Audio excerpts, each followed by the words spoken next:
Hello friends, ಎಲ್ಲರಿಗೂ ನಮಸ್ಕಾರ. ಇವತ್ತು ಟಿಫನ್ಗೆ ರವೆ ದೋಸೆ ಮಾಡ್ತಾ ಇದ್ದೀನಿ. ಏನು ಬೇಕು ನೋಡೋಣ.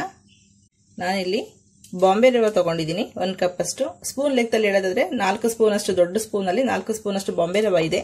ಅಕ್ಕಿ ಹಿಟ್ಟು 2 ಸ್ಪೂನ್ ತಗೊಂಡಿದ್ದೀನಿ. ಮೈದಾ ಹಿಟ್ಟು 1 ಸ್ಪೂನ್ ತಗೊಂಡಿದ್ದೀನಿ. ಇದು 4 ಸ್ಪೂನು, ಇದು 2 ಸ್ಪೂನು, ಅದರಲ್ಲಿ ಅರ್ಧ 1 ಸ್ಪೂನ್ ಅಷ್ಟು ಮೈದಾ ತಗೊಂಡಿದ್ದೀನಿ. ನಿಮಗೆ ಅಕ್ಕಿ ಹಿಟ್ಟು ಇನ್ನೂ ತುಂಬಾ ಕ್ರಿಸ್ಪಿ ಬೇಕಂದ್ರೆ ಅಕ್ಕಿ ಹಿಟ್ಟು ಈಕ್ವಲ್ ಪ್ರಮಾಣದಲ್ಲಿ ಕೂಡ ಹಾಕೊಳ್ಬಹುದು. ಅಂದ್ರೆ 4 ಸ್ಪೂನ್ ರವೆ ಅಂದ್ರೆ 4 ಸ್ಪೂನ್ ಅಕ್ಕಿ ಹಿಟ್ಟು ಕೂಡ ಯೂಸ್ ಮಾಡ್ಕೊಳ್ಬಹುದು. ನಾನು 1 ಸ್ಪೂನ್ ಅಷ್ಟು ಮೊಸರು ತಗೊಂಡಿದ್ದೀನಿ. ಟೇಸ್ಟ್ ಚೆನ್ನಾಗಿರುತ್ತೆ, ಬೇಕಂದ್ರೆ ಹಾಕೊಳ್ಳಿ ನೀವು. ಈರುಳ್ಳಿ, ನಾವು ರವೆ ದೋಸೆ ಅಂದ್ರೆ ಈರುಳ್ಳಿ ದೋಸೆ ಕೂಡ ಈರುಳ್ಳಿ ಹಾಕಿ ಕೂಡ ಮಾಡಬಹುದು, ಪ್ಲೈನ್ ಕೂಡ ಮಾಡಬಹುದು. ನಿಮ್ಗೆ 2 ತರ ಹೇಳ್ಕೊಡ್ತಿದ್ದೀನಿ. ಈರುಳ್ಳಿ ಸಣ್ಣದಾಗಿ ಹೆಚ್ಚಿಟ್ಕೊಂಡಿದ್ದೀನಿ. ರುಚಿಗೆ ತಕ್ಕಷ್ಟು ಉಪ್ಪು ಬೇಕಾಗುತ್ತೆ. ಕಲಸೋದಕ್ಕೆ ನೀರು ಬೇಕಾಗುತ್ತೆ. ನೀರು ಕ್ವಾಂಟಿಟಿ ನೋಡ್ಕೊಂಡು ಹಾಕೊಳ್ಳೋಣ. ಇದು ಬ್ಯಾಟರು ನಮಗೆ ನೀರು ದೋಸೆ ಬ್ಯಾಟರ್ ರೀತಿನಲ್ಲಿ ಇರುತ್ತೆ. ಕರಿಬೇವಿನ ಸೊಪ್ಪು ತಗೊಂಡಿದ್ದೀನಿ, 1-2 ಕಡ್ಡಿಯಷ್ಟು ಸಣ್ಣಗೆ ಹೆಚ್ಚಿಟ್ಕೊಂಡಿದ್ದೀನಿ. ಶುಂಠಿ 1/4 ಇಂಚಷ್ಟು ತುರಿದು ಇಟ್ಕೊಂಡಿದ್ದೀನಿ. ಕಾಯಿ ತುರಿ ತುಂಬಾ ಚೆನ್ನಾಗಿರುತ್ತೆ, ಹಾಕಿದ್ರೆ ಪೀಸ್ ಮಾಡಿ ಕೂಡ ಹಾಕ್ತಾರೆ, ತುರಿದಿ ಕೂಡ ಹಾಕ್ತಾರೆ. ಬೇಕಾದ್ರೆ ಮಾತ್ರ ಹಾಕೊಳ್ಳಿ. ಕಾಯಿ ತುರಿ 1-2 ಸ್ಪೂನ್ ಅಷ್ಟಿದೆ. ಜೀರಿಗೆ 1 ಸ್ಪೂನ್ ಅಷ್ಟಿದೆ. ಇದು ಗ್ರೀನ್ ಚಿಲ್ಲಿ ಪೇಸ್ಟ್ ಕೂಡ ಹಾಕೊಳ್ಬಹುದು. ನೀವು ಗ್ರೀನ್ ಚಿಲ್ಲಿ ಹೆಚ್ಚಿಬಿಟ್ಟು ಕೂಡ ಹಾಕೊಳ್ಬಹುದು. ನಾನು ಇಲ್ಲಿ ಗ್ರೀನ್ ಚಿಲ್ಲಿ ಪೌಡರ್ ಮಾಡಿದ್ನಲ್ಲ, ಒಣಗಿಸ್ಬಿಟ್ಟು ನಿಮ್ಗೆ ಅದು ವಿಡಿಯೋ ಕೂಡ ಹಾಕಿದ್ದೀನಿ. ಆ ಪೌಡರ್ ಹಾಕಿದ್ದೀನಿ. 1/4 ಸ್ಪೂನ್ ಅಷ್ಟು ತಗೊಂಡಿದ್ದೀನಿ. ಕೊತ್ತಂಬರಿ ಸೊಪ್ಪು ಸ್ವಲ್ಪ ಜಾಸ್ತಿ ಬೇಕಾಗುತ್ತೆ. ಅರ್ಧ ಕೊತ್ತಂಬರಿ ಸೊಪ್ಪು ಫಸ್ಟ್ ಕಲ್ಸ್ಕೊಳ್ಳೋಣ. ಲಾಸ್ಟ್ ದೋಸೆ ಹಾಕೋಷ್ಟಕ್ಕೆ ಕೊತ್ತಂಬರಿ ಸೊಪ್ಪು ಫುಲ್ ಖಾಲಿ ಆಗೋಗಿರುತ್ತೆ. ಹಾಗಾಗಿ ಕೊತ್ತಂಬರಿ ಸೊಪ್ಪು ಸ್ವಲ್ಪ ಉಳಿಸ್ಕೊಂಡಿದ್ದು 1-4-5 ದೋಸೆ ಆದ್ಮೇಲೆ ಮತ್ತೆ ಆ್ಯಡ್ ಮಾಡ್ಕೊಳ್ಬಹುದು. ಚೆನ್ನಾಗಿರುತ್ತೆ ಟೇಸ್ಟು. ಬೌಲಿಗೆ ಎಲ್ಲನೂ ಕಲಸಿಟ್ಕೊಳ್ಳೋಣ. ನಾವು ಈರುಳ್ಳಿ ಒಂದು ಮಾತ್ರ ಸಪ್ರೇಟ್ ಆಗಿ ಎತ್ತಿಟ್ಕೊಳ್ತಾ ಇದ್ದೀನಿ ನಾನು, ಆಮೇಲೆ ಆ್ಯಡ್ ಮಾಡ್ಕೊಳ್ಳೋದಿಕ್ಕೆ. ಮೊಸರು, ರವೆ, ಅಕ್ಕಿ ಹಿಟ್ಟು, ಮೈದಾ ಬೈಂಡಿಂಗ್ ಚೆನ್ನಾಗಿರುತ್ತೆ ಅಂತೇಳಿ 1 ಸ್ಪೂನ್ ಆ್ಯಡ್ ಮಾಡ್ತಾರೆ. ಮೈದಾ ನಿಮ್ಗೆ ಇಷ್ಟ ಇಲ್ಲ ಅಂದ್ರೆ 1 ಸ್ಪೂನ್ ಗೋಧಿ ಹಿಟ್ಟು ಕೂಡ ಹಾಕೊಳ್ಬಹುದು. ರುಚಿಗೆ ತಕ್ಕಷ್ಟು ಉಪ್ಪು,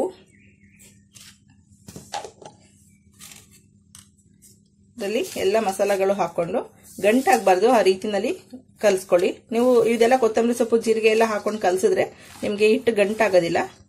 ನಾನು ಒಂದು ಅರ್ಧ ಭಾಗದಷ್ಟು ಕೊತ್ತಂಬರಿ ಸೊಪ್ಪು ಎತ್ತಿಡ್ತಾ ಇದ್ದೀನಿ. ಲಾಸ್ಟಿಗೆ ಆ್ಯಡ್ ಮಾಡ್ಕೊಳ್ತೀನಿ.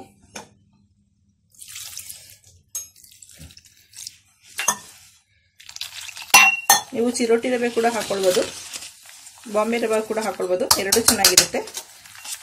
ನಿಮ್ಗೆ ಏನಾದ್ರು ಮಜ್ಜಿಗೆ ಇದ್ರೆ ಮಜ್ಜಿಗೆನಲ್ಲಿ ಕೂಡ ಕಲ್ಸ್ಕೊಳ್ಬೋದು. ನಾನು 1 ಸ್ಪೂನ್ ಅಷ್ಟೇ ಮೊಸರು ಆ್ಯಡ್ ಮಾಡಿದ್ದೀನಿ.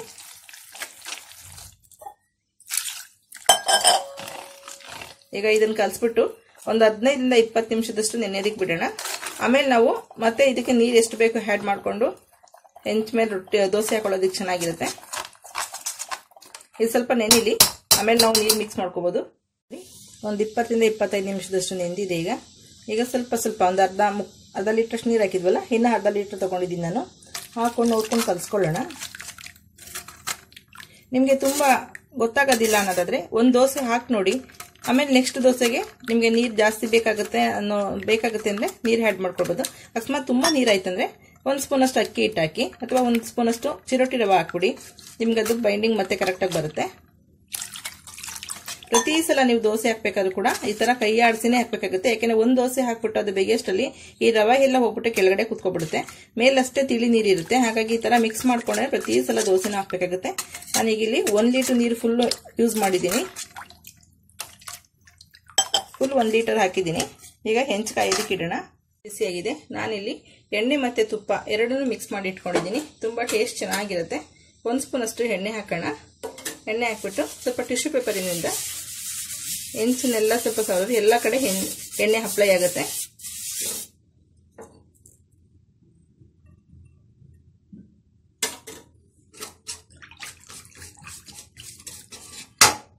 ಒಂದು ಲೋಟದಲ್ಲಿ ಅಥವಾ ಸೌಟ್ನಲ್ಲಿ ತಗೊಳ್ಳಿ. ನೋಡಿ, ಒಂದ್ಸಲ ಹಾಕಿದ ಮೇಲೆ ಮತ್ತೆ ಅದ್ರ ಮೇಲೆ ಹಾಕಬಾರ್ದು. ಗ್ಯಾಪ್ ಇದ್ರೂ ಕೂಡ ಪರವಾಗಿಲ್ಲ, ಹಾಗೆ ಇರಲಿ. ಸ್ವಲ್ಪ ಎಣ್ಣೆ ಹಾಕ್ಬಿಟ್ಟು ಸ್ವಲ್ಪ ಮುಚ್ಚಿಡೋಣ. ಮುಚ್ಚಿಟ್ಬಿಟ್ಟು ಸ್ವಲ್ಪ ಮೀಡಿಯಂ ಫ್ಲೇಮ್ ಮಾಡಿ ನೋಡಿ. ಒಂದು 3/4 ನಿಮಿಷದಿಂದ 1 ನಿಮಿಷದಷ್ಟು ಮೀಡಿಯಂ ಫ್ಲೇಮ್ನಲ್ಲಿ ಸ್ವಲ್ಪ ಫ್ರೈ ಮಾಡ್ಕೊಳ್ಳಿ. ಈ ಥರ ತೆಗೆದುಬಿಟ್ಟು ನೀವು 2 ಸೈಡ್ ಬೇಯಿಸ್ಬೋದು, ಅಥವಾ ಒಂದೇ ಸೈಡ್ ಕೂಡ ನೀವು ಫ್ರೈ ಮಾಡ್ಕೊಂಡು ತಿನ್ಬೋದು. 2 ಚೆನ್ನಾಗಿರುತ್ತೆ. ನಿಮ್ಗೇನಾದ್ರು ಇದು ತುಂಬಾ ನಿಮಗೆ ಹಾಕ್ಲಿಕ್ಕೆ ಆಗ್ತಾ ಇಲ್ಲ ಅಥವಾ ಎದೊಳೋದಿಲ್ಲ ಹೆಂಚಿಂದ ಅಂದಾಗ ಅಂದ್ರೆ ಹಿಟ್ಟನ್ನು ವೇಸ್ಟ್ ಮಾಡಬೇಡಿ. ದೋಸೆ ಬ್ಯಾಟರ್ ಇದ್ರೆ 1 ಸ್ಪೂನ್ ಅಷ್ಟು ದೋಸೆ ಬ್ಯಾಟರ್ 1-2 ಸ್ಪೂನ್ ಅಷ್ಟು ಮಿಕ್ಸ್ ಮಾಡಿದ್ರೆ ಅವಾಗ ಕೂಡ ತುಂಬಾ ಚೆನ್ನಾಗಿ ಬರುತ್ತೆ. ಇಲ್ಲ ಅಂದರೆ ಅಕ್ಕಿ ಹಿಟ್ಟಿರೋ ದಪ್ಪ ಇದ್ರೂ ಕೂಡ ಇದು ಎದೊಳೋದಿಲ್ಲ. ಅವಾಗ ಸ್ವಲ್ಪ ಇನ್ನೊಂದು ಅರ್ಧ ಸ್ಪೂನ್ ಅಷ್ಟು ಮೈದಾ ಹಿಟ್ಟು ಹಾಕೊಂಡ್ರು ಕೂಡ ಚೆನ್ನಾಗಿ ಬರುತ್ತೆ. ಈಗ ದೋಸೆ ಆಗಿದೆ, ಎತ್ತೋಣ. ಮತ್ತೊಂದು ಈರುಳ್ಳಿ ದೋಸೆ ಹಾಕೋಣ. ಪ್ಲೈನ್ ದೋಸೆ ಆಯ್ತಲ್ಲ, ಸ್ವಲ್ಪ ಎಣ್ಣೆ ಹಾಕೋಣ. ಈರುಳ್ಳಿನ ಅದಕ್ಕೆ ಮಿಕ್ಸ್ ಮಾಡ್ಕೊಂಡ್ರು ಆಗುತ್ತೆ, ಅಥವಾ ಈ ತರ ಹೆಂಚು ಮೇಲೆ ಹಾಕಿದ್ರು ಕೂಡ ಚೆನ್ನಾಗಿರುತ್ತೆ. ಸ್ವಲ್ಪ ಕೊತ್ತಂಬರಿ ಸೊಪ್ಪು ಹಾಕೋಣ.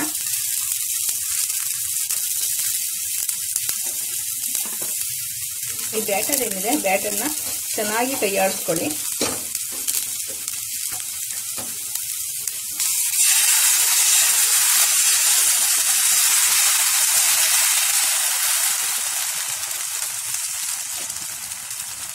ಸುತ್ತ ಸ್ವಲ್ಪ ಎಣ್ಣೆ ಹಾಕ್ಬಿಟ್ಟು